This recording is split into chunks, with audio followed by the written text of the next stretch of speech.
I do a lot of stuff around women in tech. You were the first female manager that I ever had. Women and men think differently. We're not the same. We don't have to be the same. Do you think you and your team are still good at celebrating? So I think it's less flashy. Back in the day, there were the Rolexes and the Porsches in the car park. Is that because the individuals in sales have changed? I think sales has become a more serious business.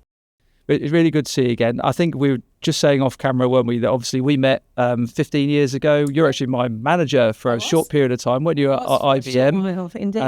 And I think we had a really good working relationship. We had a nice spell, actually, in terms of results and so on at that time. Yeah. And obviously you've gone on to lots of different things. I know you stayed with IBM for a good period of time. For a long time, progressed. Beyond the role you had when I knew you, and you've also worked for some interesting companies like Concur and more latterly Ping. Yeah. Just what exactly is it you're doing now, and what's the role involve? Yeah, I mean, I'm one of 2 UK and Ireland sales directors at Ping. Yep. And I've been with the company for 4 years. Really, I'm just a sales manager. I have a great team of people that cover cross verticals across the UK and Ireland, and we have a lot of fun making a lot of money. Excellent. Okay. And from your point of view, what have been the kind of the biggest changes? You came out of IBM for a long period of time. How different has it been to kind of work with those other companies? How do they compare? It's interesting. Yeah, went for a change to Concur, which had been very recently bought by SAP. One of the things with spending such a long time in a company is you learn such a lot, but because you're always there, almost like part of the furniture, nobody ever really tells you, oh, do you know what? You're really good at that. So when you come out of IBM, everyone else says, wow, God, that's really good. What great experience. God, you're really good at that, because you're kind of fresh to them. So it did me a lot of good coming out. I realised what I was good at. I realised what I wanted to do as well. The ambition to rule the world had gone. I was much more happy to find my niche as a sales leader. Yep. And then actually I probably would have stayed at Concur a long time, but the pandemic killed it. When you're selling travel and expense software and suddenly no one's going anywhere. Yes. It was a big dip. So fortunately, an old leader of mine from SAP had gone to Ping and said, come and run the UK team. So yeah, it was very fortuitous. And, I kind of feel like I've been very lucky. Good things have happened to me a lot. And I love where I am now. I don't want to go anywhere else now. Okay. And maybe explore that a little bit more later on. Yeah. But you described at IBM your 19 years, we'll call it, shall we? If it was just less than 20. Yeah.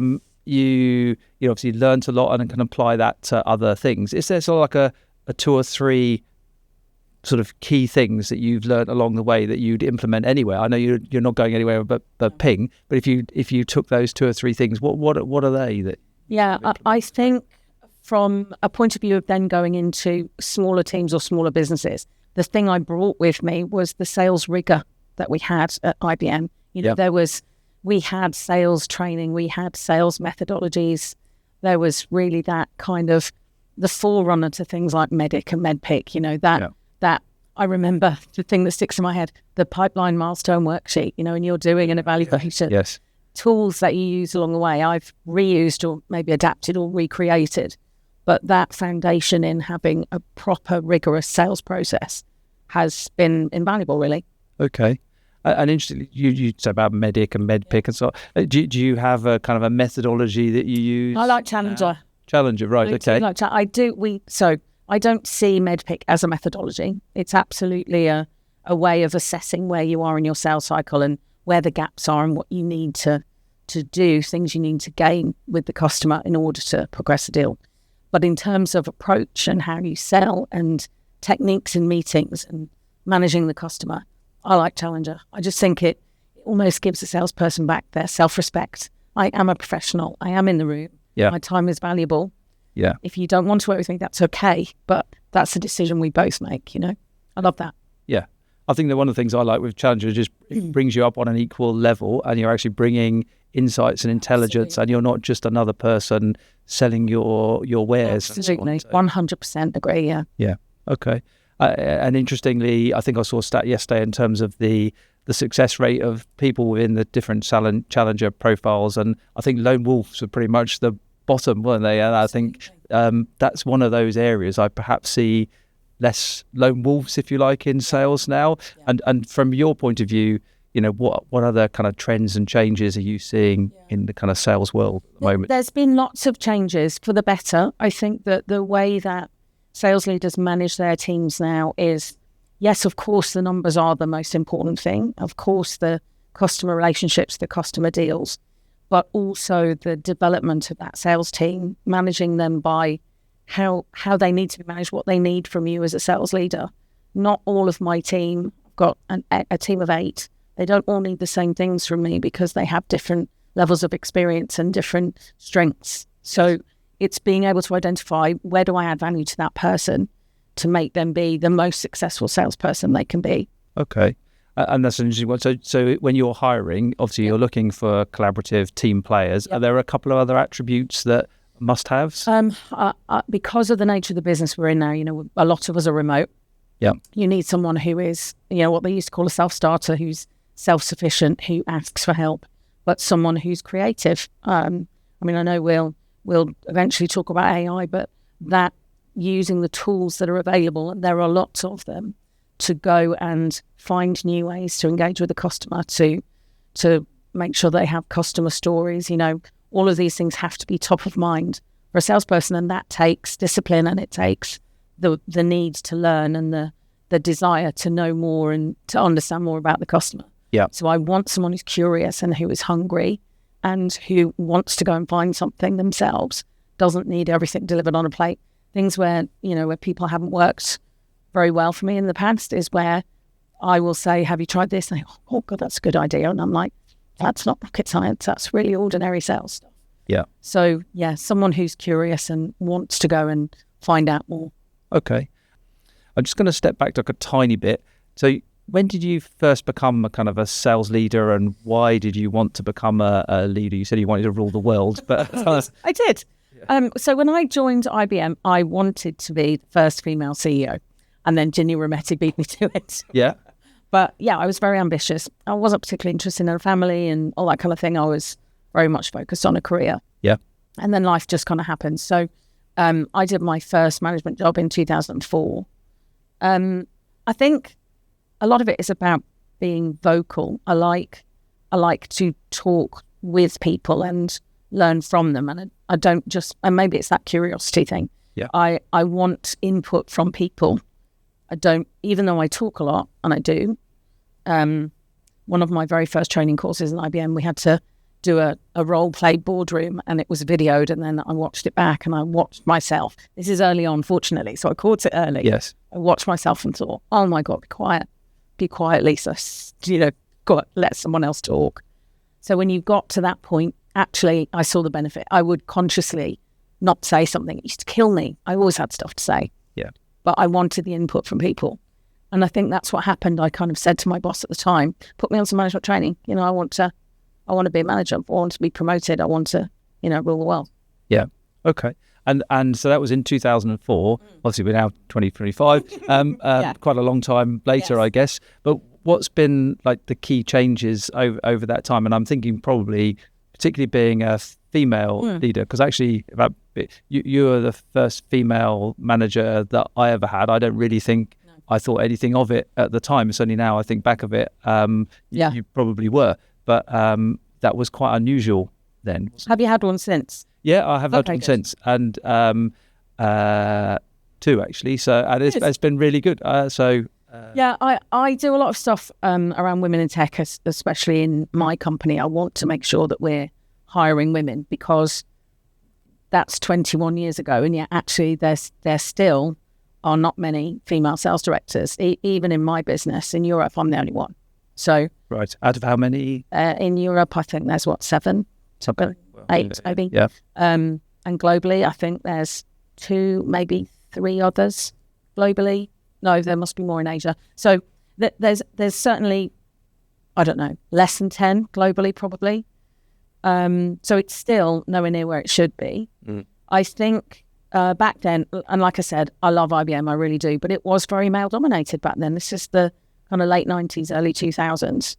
I think that there was a lot of the kind of boys club mentality, I was never badly treated at IBM.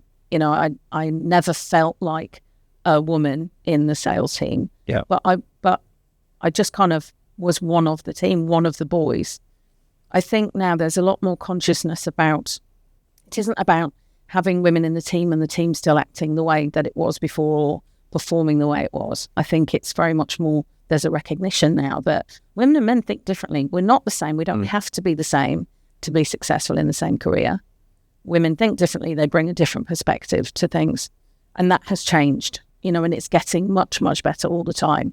I looked at things like the ONS have done stats where they say if we keep employing women into the tech industry at the same pace we're doing, in 50 years, we might get to a 50-50 ratio. Wow, does it take that long? Now.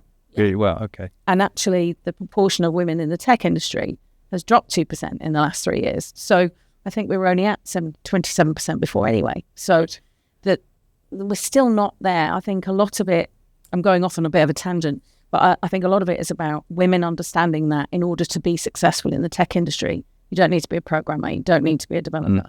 There are lots of careers in the tech industry, like sales, where women have a fantastic place. And actually, there are plenty of female developers and SEs. You know, in Ping, we see some great female SEs and techs. So it's more about us enabling the girls in schools about what the possibilities are and, you know, what their potential.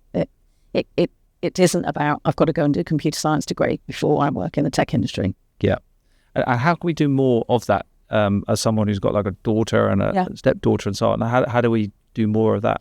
Yeah, go into schools. I know, you know, I've been into my son's school. I've had that conversation with girls and just open their eyes. And you don't, it's not about forcing it on them either. It's just, they'd never realised that there was that kind of possibility if you went into, you know, an IT company. Yeah. So it is about that. It's also just about when the kids are at school, and I do see it. I certainly, obviously, my son's out of school now, but I did see there that it was never discussed that girls would go one way or another. It was the whole class would have the opportunity to go and work with computers, to study IT, to look at what technology is doing. Yeah. They didn't take the opportunity so much, but the opportunity was there. Perspective. Just interested, because obviously, you know, the recent journey, IBM, Concur, to Ping. What are kind of the top 3 challenges your sales team kind of facing at the moment? Yeah, there are a few. It's highly competitive now. I would say there's generally the same 3 main players in a competitive battle when we engage with a customer. Right. However, because of the nature of cloud software, there are so many niche players that offer a point solution, but they can be quite agile. They can be very cost competitive.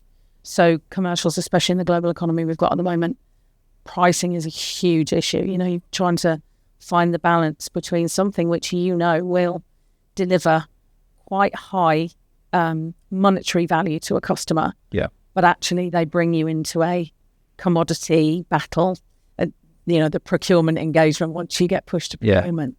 You all do the same and I want the cheapest one, and then we don't do the same. But I think the challenge for us is to try and be in with the customer early, as high as possible, and really be able to communicate the value of what we do over and above the competition, because I'm sure all vendors would say this, but we do have USPs, and it's about identifying the people in the customer organisation to whom those USPs are really valuable, and getting them to support. So price competition, technology competition with smaller players, and I think at the moment, obviously in cybersecurity, in identity and access management, it's very top of mind. You know, you see things that have happened to people like Marks and Spencer's. So it's also very busy. There are a lot of people to get around. There's a lot of engagement, huge opportunities, which is great. But yeah, the challenge really is very much around competition and commercials. Okay, understand. And from a MedPick point of view, I know you said you use MedPick, but more in the qualification phase, which I think is important distinction as well. It's qualification, but we follow a sales cycle. So we have a MedPick scorecard. We'll follow a sales cycle through, basically looking at that scorecard constantly in the review process to see where do we have the gaps? Where are we missing engagement that can make that sales opportunity as strong as possible? Okay, and in that competitive piece, where it is obviously highly competitive, your presumably your very best sellers are finding those competitive differentiators, but agreeing and documenting kind of the value of those with your customers, are they? Absolutely. But actually, for me, the big gap, the thing which is the challenge, is getting to the economic buyer. You've got to do that. You've got to do it early as well. You need to revalidate. And God, we've done a couple of contracts recently where the economic buyer ended up being someone completely different to the one we'd constantly been told and rechecked, and actually in the end it was someone completely different. Okay, that's an interesting one. I'm going to ask you about that actually, because I think obviously once you get to the economic buyer, I've seen quite a lot of stats about the increase in velocity within deals and also the success rate of winning them. Yeah. But it's very difficult because obviously you've got to talk their language. They're busy people. They're senior people. Well, have you got any sort of tips to absolutely get to that economic buyer? So the economic buyer and the champion, they kind of go hand in hand for me. If you've got a good champion and you've tested them and you know that they are actually a champion and not a coach, they can help sponsor to the economic buyer. You've also got to do your research. You've got to know what's important to that economic buyer, so that and don't ask for an hour and don't ask for half an hour, ask for 20 minutes. Yeah. I literally 15 or 20 minutes to just say, okay, this is what I understand is important to you and this is where PIN can help, and then revalidate that with the champion before you actually have that meeting, and take the champion with you. Part of that is about, there's always this fear about going around people. Yeah. If you go with them, you're helping the champion in terms of they're taking that technology to someone who's potentially their boss or boss's boss, but you're going as a team. Yeah. That in my view, that always works best.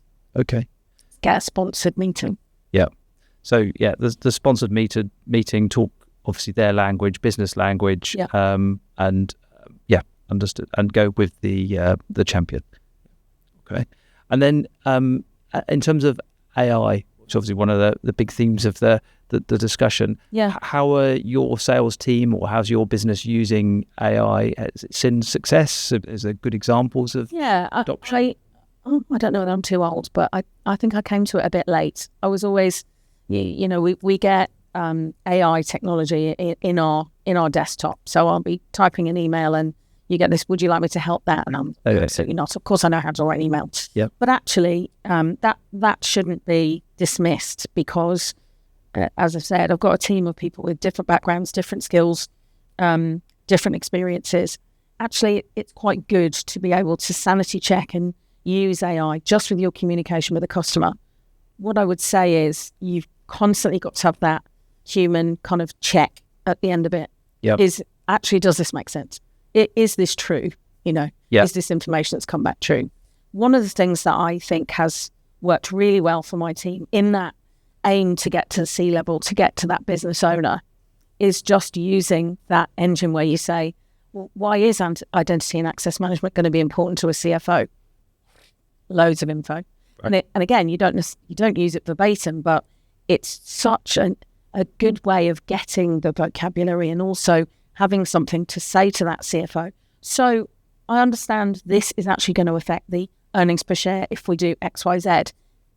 Does that make sense? Is that valid? Have I got that wrong? Can you tell me if this would be something that's important to you?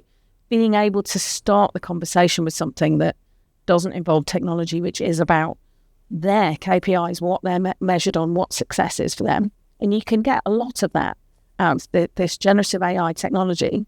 And it takes seconds. I mean, talk about cutting down the speed of some of that stuff that used to take research. And yeah, and to your point around challenges, getting those challenger insights to take to an individual within an organisation can be highly personalised and help in terms of research and so on as well. Yeah. Are there any other areas that you see sellers using AI as well to kind of help them? Yeah, I think it's in the market trends. So we were talking about competition. Yeah. But looking at the competitive landscape, looking at things that are, public domain stories, so that you can not only build up your own knowledge of customer situations when you're talking to your prospects or your targets, but also It's just a validation of, actually, I'm seeing that situation with that customer over there. I wonder if they know. Yeah. I'm going and helping identify opportunities in the whole kind of lead gen as well. AI has helped a lot in terms of just giving my team more tools. Yeah. Okay. And just on tools, like the modern seller, I think Ping obviously is a modern sales organization. Yeah. What's the kind of the sales toolkit look like now, and how's that changed? Definitely still Sales Navigator. Still. Yeah. We've got a CRM, and it's pretty good, but actually it's now developing, which is fantastic. So the MedPick scorecard is in our CRM. Yeah. The account plan is now part of that as well, and links to the MedPick scorecard as well. So really documenting. I have this big thing with my team about, I understand you've got an account plan on a spreadsheet, but honestly, that knowledge is not yours. It belongs to the company. You need to put that into the CRM. Do not put it in your spreadsheet, put it in here. Yeah. And doing that around account plans as well, just from a longevity of customer knowledge for the company. We all may move on, who knows? But that intellectual capital around the customer base and around the people and, the verifiable outcomes that we've achieved with the customers, that needs to be in CRM. And we're expanding ours now to be able to collect that. And AI is a big part of that, actually. So okay, that's becoming great. We're not quite there yet, but it's imminent. So and there, what sort of other third-party tools that provide that to underpin? Is it Salesforce? Yeah, I mean, we use something else, or I don't want to use any names, but we use Salesforce, and then we've got other tools that sit within the Salesforce environment. Right. So they're third parties. They partner with Salesforce, and they sit in there. So we've got a close plan scorecard, and we've got account plan and stuff, but it's in there. Okay, no, cool. And do you use anything else? I'm just trying. Yeah. So the generative AI is also part of the toolkit outside of CRM. So for them to go and do research, and then customer stories. So what we're trying to build up now as well is, we've got the repository around RFP responses and trying to speed up the turnaround of information for prospects when they're asking questions. Yeah. Especially in, today, the regulation, the compliance, all the GRC type responses, to have those quickly available and up to date, making sure we're doing that for the salespeople. But also, customer stories, industry sectors, use cases, type of persona, all of those things, to be able to search on them quickly and identify where we've got some quick reference points to tell the prospects. I think that's really important. Okay, no, cool. And I must have did see an AI tool that does actually do the RFP responses, etc. for you. Are you going that far with it as yet? I'd like to. I'm sure the sales team would like to. Yeah. No, not yet. We've got a great kind of partnership between our systems engineers, our tech sales, and the account execs, and they will pull the answers together. They'll divide up the workload and go off and get the answers and pull them all together. I think it is a natural flow to do that. Yeah. Okay. And I guess if you can automate some of that as well, it takes away, like as a sales leader, one of the most irritating jobs is what you just described, nagging people to put stuff in the CRM. So if you can get that automated and make that easier, it takes that painful task away, and then you've got consistent data and so on as well. Yes, absolutely. Okay. Anything else around kind of AI that you see every day? Perhaps the way it's all fairly new to me, and I'm not particularly technical, but certainly in my space, this agentic AI where you've got a user is now not necessarily human, and in such a scale where identities trying to access the system, the infrastructure. People like Ping, companies like Ping, are going to need to really manage the authentication and the verification of the agent now. Yeah. As closely as they do a human identity. Yeah. So all of that, and that has implications on the security for our customers. We're going to have to make sure we've got exactly the same kind of governance around managing that user. Yep. And we're going to have to use AI to do that, because there will be so many. You're going to have to put automation in there, because a human can't deal with all of that. There'll be so many that in order to manage those agents, we're going to need automation in there as well. So there's all sorts of implications in my industry. But for me, it's relatively early. I hear my CEO talk about it now at events, and the technology is developing so quickly. And, we're obviously those guys, they're all on top of it and working out how it fits in with Ping to make sure our customers are as secure as possible. Yeah. So a lot of your discussions are how to make customers protected from AI as much as anything else, rather than necessarily using AI to support customers. It's a fine balance, isn't it, between the benefits of AI and managing the threats. But I think the way to approach it, whilst it's a different scale, is exactly the same as we do humans. There are plenty of bad actors that are humans. Might be using technology, but you're still managing how that human might interact with, the website or the infrastructure or the application that's within the firewall, all that stuff. You just do the same thing around an agent as you would around a human identity. Okay, interesting. And just thinking about the future and how things may change. Do you see AI as a threat to salespeople's jobs or roles, or? So I was thinking about this because I would like AI to be able to help me with doing assessment of salespeople, right? As part of the managing and the coaching. Yeah. I'm sure there are places for AI to help me with that. You'll always need the human context, but managing against metrics, there's a lot of automation you could do there with AI that would help the sales leader. When I think about the salesperson, I kind of went through this journey in my head. Okay, let's assume that AI starts doing the selling. Let's say there are low value, high volume products that a company buys, where you could have an AI agent in procurement on their side buying from AI sellers, an AI sales process in the vendor. Yeah. So, okay, that might take away a low level sales role. But actually that just levels the playing field again, and we all just move up one. So I think there's always going to be that place for salespeople to add value to their customers. And you're always going to need human interaction for that. Yeah. I hope. I really hope. Yeah. I think it goes back to the point we were saying earlier about the challenger sale and the leveling up of salespeople. Absolutely. That AI enables a salesperson to kind of level up and upskill, and they have to be able to adapt and change. Exactly.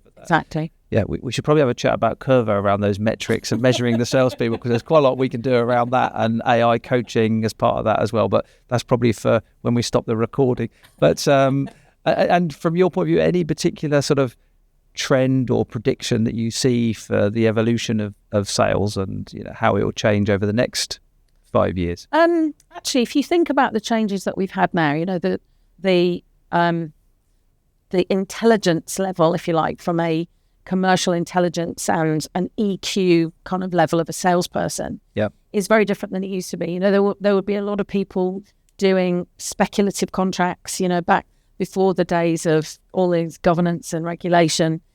We would do tech sales to tech contracts into customers where they were buying vast quantities of tech, software, hardware, services that they maybe haven't really got a use for yet. Yeah. They thought they would, and they'd invest in their trusted vendor. And we've moved on from that. It's very much about identifying a value. Budgets are tight. I think it will become even more down to relationships and partnerships. I think that we'll be, in a way, it's going to be more that we'll be fighting over trying to get that place as the trusted advisor, this phrase that's been around forever. Yeah. And I don't know whether you ever get there. You have a trusted relationship, and a relationship where you can be honest with the customer. And I always think a good test is whether you can say, I'm sorry, I think you're completely wrong doing that. I really don't think that's a good idea. Can I bring someone in to tell you about a different way? And if the customer says, well, yeah, okay, go on. Yeah. Then you're at trusted advisor status, I would say. But it will be even more important if you think about the leveling up with AI. If the level of sales starts to become more strategic, ever more strategic. Yes. We're all going to have to be much smarter, much more savvy business people in a sales role. And maybe we get more verticalized, maybe we get more specialized, but I can see us all, again, leveling up even higher. Yeah. All right, Lisa, I think in terms of the overall discussion around sales, future of sales, and the AI piece, unless there was anything else, I've probably finished the questions I wanted to pick up with you. But I had a few sort of like more light-hearted, bigger questions just to kind of finish with. So, what's your favourite deal of all time? So obviously, I knew that you would ask me something around that. Safeway. So Safeway aren't Safeway, in right, yeah, existence anymore. Yeah, But they were a supermarket in the UK. They were bought by Morrison's. yeah. And they were one of my customers. So worked very hard on a software deal with them. And it was in the days where they had a vendor room, had a badge. You could go and swipe in and go and work from a customer location. It was kind of the good old days. You really built relationships. You knew everybody in there. They would come and, you're the IBM lady, aren't you? And have a chat. And, yes. That kind of relationship they're on. You don't really get that nowadays, not so much. But yeah, we'd work really hard. And then I had an exec over from the US and I said, it's a good idea. We'll go in together and you can sign the contract with them and we'll do a handshake and we'll make a little bit of a deal of it. All good. And I remember really, really clearly, it was a winter's evening. They were in Hayes. I was about to say they were in Hayes. I know exactly where they were. Not far from IBM. Yep. We went over there. They had a couple of CIOs in Safeway at the time, and I was with one of them and sat in there and I explained, as you know, we've been talking about doing this and this is the final contract, and I brought in exec to come in. We did all of that. And the CIO said, sorry, what does this product do? And I thought, thought we were beyond this. Yeah. So, and of course, I've got this exec with me, and I was absolutely, if you remember, we were talking about, it was application integration. It was all MQSI stuff. Yeah. Old. We've been talking about these applications, and I don't know, do we need some of that? I thought, what the hell is going on? Anyway, we came out. I was livid. Came out, and the exec said, "Don't panic. Just go and ask her out. Something's happened. I know you wouldn't take me in there if they weren't ready to sign." And their tills had gone down in the supermarkets that day for about 45 minutes. So they were IBM tills. And so that was a little prod to IBM. So he didn't sign the contract. And a week later, he signed it. Oh, fantastic. Okay. So that's my favourite deal. It was my biggest deal as well at that point. It was $1 million of software. So. Okay, excellent deal. I do remember Safeway and the Hayes. You didn't go to the Hayes Tandoori to celebrate, did you? Afterwards, it's one of my favourite curry houses I've ever been to. Yeah, but it's really good. It was a really good relationship I had then. I remember I had Dixon's, I had some of the big retailers, and I was living my best life as part of my sales career. I loved it. And interestingly, because you used the word twice, maybe 3 times, but the thing that you liked most about that deal, although you did say it was the biggest deal, I get the impression is probably the relationship and the fact that you were completely trusted by them. And there was a group of us. It was IBM was like, it was a big matrix. The bus, of people, absolutely. And that was my bit that I was responsible for. Yeah, and it was never a win where it's only me, because you've got your pre-sales and you've got everybody in that team. But it was kind of my first, it was my first big deal. I mean, from that deal, I got a commission check which allowed me to take my mum and dad and my husband at the time, my first husband, to New York on Concord. We went and spent 4 days in the plaza around New York, and that's something, you can't even do that now. So that's why it's absolutely my favourite deal. Fantastic. As a matter of interest, actually, because I got asked this question and I don't think I was very good at it, but do you think you and your team are still good at celebrating wins now, and how important is that? Because that feels like that's sort of diminished a little bit. So I think it's less flashy nowadays. Yeah. So we have had a good year so far. We've hit every quarterly number. So Q3, we're in our Q3 now, done the number by the end of July, which is a great achievement. The team are working really well. Some of them are new. So, to celebrate as a team is really important. But it is literally our team. We don't make a big deal out of it. We will have probably a summer party or a Christmas party as a UK business. Yeah. And maybe even the EMEA business. But it is a little bit more subtle now because, people don't have budgets to be spending on big flashy do's and big expensive meals. But we celebrate together, definitely. Yeah. That sales is becoming more humble. It is. It's perhaps almost a catchphrase, isn't it? I always remember back in the day, it used to be about watches and cars. There were the Rolexes and the Porsches in the car park, and it's just not that now. It just isn't. And is that because the individuals in sales have changed, or sales has changed, or? I think sales has become a more serious business. I think it's not, it's not. Of course, they're motivated by making their commission checks. You know, and you will need that. You need to be able to encourage that behaviour for success and to go the extra mile to close a deal with a customer. But I think it's become more serious and more about being a business partner of the customer. Yeah. And that means when a customer has got tight budgets, you can't be driving up in your Porsche and wearing your Rolex, and it just doesn't feel right now. That isn't the world we live in. Yeah. I'm kind of glad those days are gone. A little bit jealous that I didn't get to get some of that stuff back then. I wasn't quite there, but no, I'm glad those days are gone. Yeah, I kind of agree. Yeah. And you mentioned as well about the kind of the fun aspects. Yeah. Is there a particularly sort of funny or embarrassing story that you've had? Yeah, just probably one. just one. Actually, one really simple, but I have never forgotten it.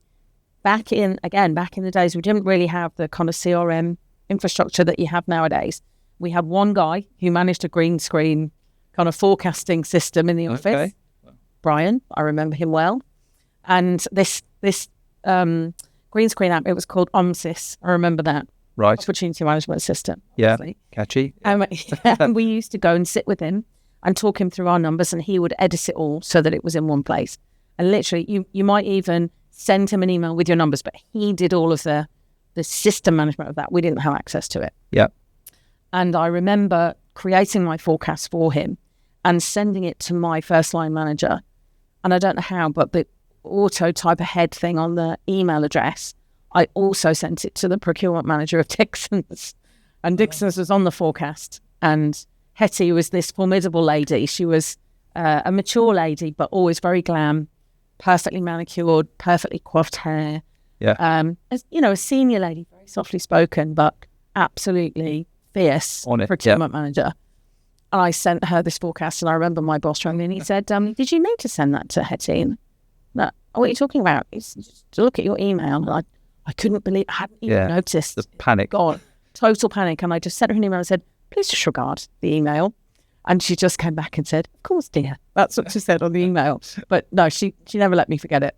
But I sent this little list of all the deals I was going to close that quarter, and Dixon's was on there. Oh, really? And was Dixon's in like commit, or did she ever tell you that's not quite right? She absolutely had me over a barrel then. She's like, well, I know that you've committed this. It was totally, but, you know, she took it in good humour. It was never like a complaint, or it never went anywhere. It was just, oh dear, you shouldn't have done that. I wondered where you were going with a funny story about CRM, but we got there in the end. We didn't have one. That was the problem. Yeah.